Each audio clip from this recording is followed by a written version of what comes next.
السلام عليكم ورحمة الله تعالى وبركاته دمانتين وسلامتين صاحبة كحران جنالك وقيبتي أفراد قصة ويلكي قوبي ودد قوشا قيبتي ستحد وحين ومريسي إساقو اللويديي محوية هدف كاغا كووات وحوكو جوابي وحان براندونا شي والبا oo la xiriira ma quseeyo kombiyuutarka mar labaad ayaa wuxuu weydiiyay xigmad badanihii muxuu yahay hadafkaaga labaad wuxuu ku jawaabay inaan barto luqadaha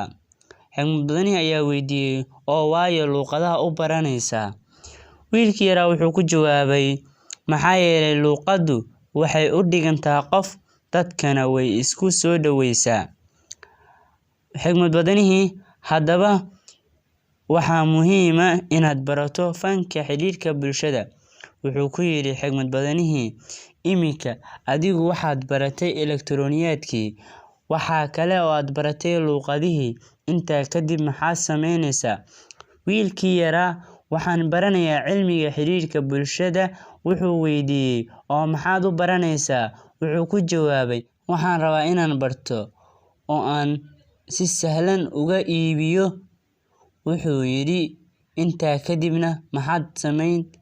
wuxuu ku jawaabay wiilkii yaraa waxaan baran fanka suuqgeynta wuxuu weydiiyay oo waayo wiilkii yaraa si aan u barto si aan alaabteyda u suuq geeyo wuxuu ku yiri intaa kadibna wuxuu ku yiri waxaan baranayaa cilmiga iibka wuxuu weydiiyay intaa kadibna wiilkii yaraa wuxuu ku yiri waxaan baranayaa u adeegida macaamiisha wuxuu yiri arrimahaas dhan oo aad soo sheegtay maxaa lagu magacaabaa wuxuu yiri waxaa la yiraahdaa tixgelin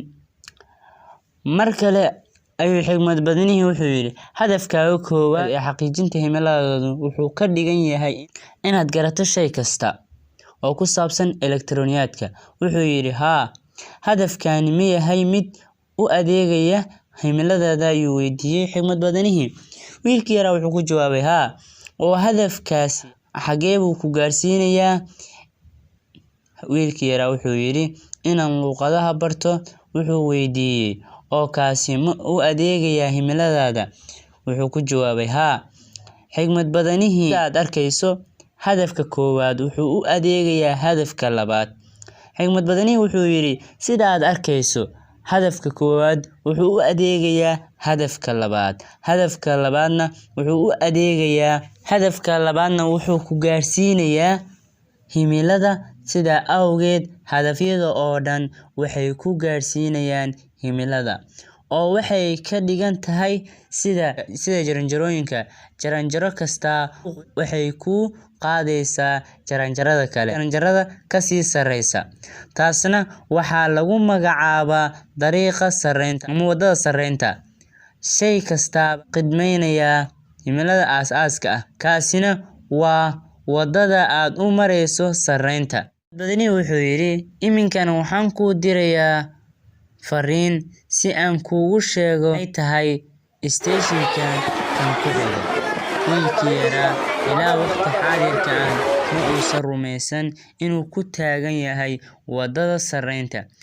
kadib wuxuu si degdeg ah ugu laabtay wadankiisii wuxuuna qaatay warqad iyo qalin wuxuuna bilaabay inuu qorsheeyo in muddo 5 sano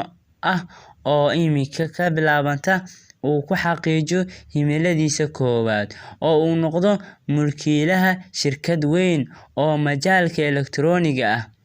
hadafka koowaadna waa inuu barto shay kasta oo ku lug leh elektarooniyaadka qaybtan intaan haynoo joogto